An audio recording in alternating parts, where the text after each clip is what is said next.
BNP চেয়ারপারসনের উপদেষ্টা বীর মুক্তিযোদ্ধা আব্দুস সালাম বলেন, জাতীয় নির্বাচন আর জাকসু নির্বাচন এক নয়। যদি সেটাই হতো তাহলে নির্বাচনে ভয় পান কেন আপনারা পিআর পদ্ধতি আনতে চান যাতে জনগণ এমপি নির্বাচন করতে না পারে বলে মন্তব্য করেন বিএনপি চেয়ারপারসনের উপদেষ্টা আব্দুস সালাম। জাতীয় নির্বাচন আর ওই নির্বাচন এক না। যদি সেটাই হয় তাহলে নির্বাচনে ভয় পান কেন?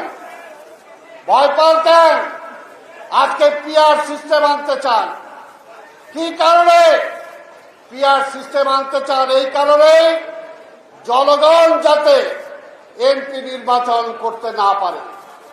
শনিবার বিকেলে কিশোরগঞ্জ জেলা বিএনপির ত্রিবার্ষিক সম্মেলনে তিনি কথা বলেন।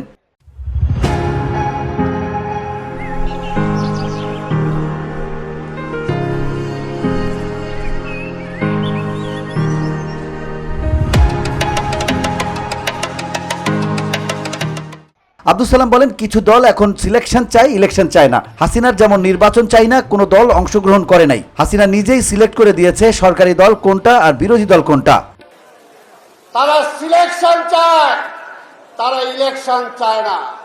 হাসিনার মতো, হাসিনা যেমনি নির্বাচন চায় নাই, কোন দল অংশগ্রহণ করে নাই, নিজে সিলেক্ট করে দিছে সরকারি দল কি হবে, বিরোধী দল কি হবে। আজকে জামাতও সেটাই চায়।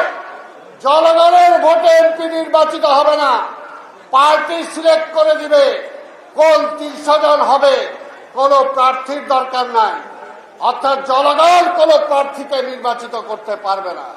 আব্দুস সালাম বলেন, আমরা জামায়াতকে বলবো আপনারা হাসিনার পথে হাঁটবেন না, তাহলে জনগণ তা মেনে নেবে না। বিএনপি কখনোই ক্ষমতার জন্য লড়াই করে নাই। 17 বছর বিএনপিকে বিভক্ত করার জন্য অনেক চেষ্টা করা হয়েছে, কিন্তু খালেদা জিয়া ও তারেক রহমান এবং মহাসচিবের কারণে বিএনপিকে কেউ ভাঙতে পারেনি।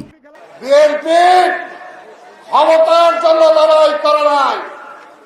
এই মির্জা ফখরুল এখানে আছে, আমি প্রথমেই বলেছি, যেটা মিলাদ বলেছে, 17টি বছর বিএনপিকে বিভ্রান্ত করার জন্য অনেকভাবে চেষ্টা করা হয়েছে, কিন্তু এই মহাসচিবের কারণে, তারেক রহমান, খালেদা জিয়ার দৃঢ়তার কারণে বিএনপিকে এদিক সেদিক দিতে পারে না। এই বিএনপি নেতা বলেন, বিএনপি দক্ষিণপন্থীও না, কট্টরপন্থীও না, এমনকি বামপন্থীও না। আমরা মধ্যপন্থী। আমরা গণতন্ত্রে বিশ্বাস করি, আমরা স্বৈরতন্ত্রে বিশ্বাস করি না। আমরা স্বৈরতন্ত্র ও একনায়কতন্ত্রে বিশ্বাস করি না। যে জন্য বেগম খালেদা জিয়াকে বারবার ক্ষমতার লোভ দেখালেও খালেদা জিয়া ক্ষমতার লোভে পড়ে কোনো আপোষ করেননি। এমনকি দলের ভারপ্রাপ্ত চেয়ারম্যান তারেক রহমানও ক্ষমতার কাছে কখনোই মাথা নত করেননি বলে মন্তব্য করেন আব্দুস সালাম।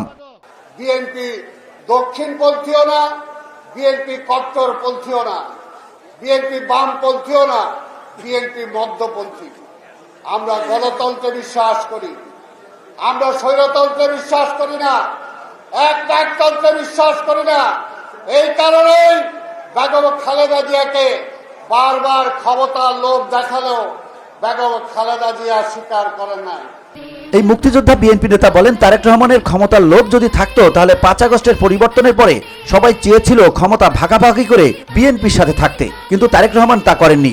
যদি তারেক রহমান ক্ষমতা চাইতো, 5 আগস্টের পরিবর্তনের পরে সবাই চেয়েছিল ক্ষমতা ভাগাভাগি করে বিএনপির সাথে থাকতে। VOD Bangla news desk.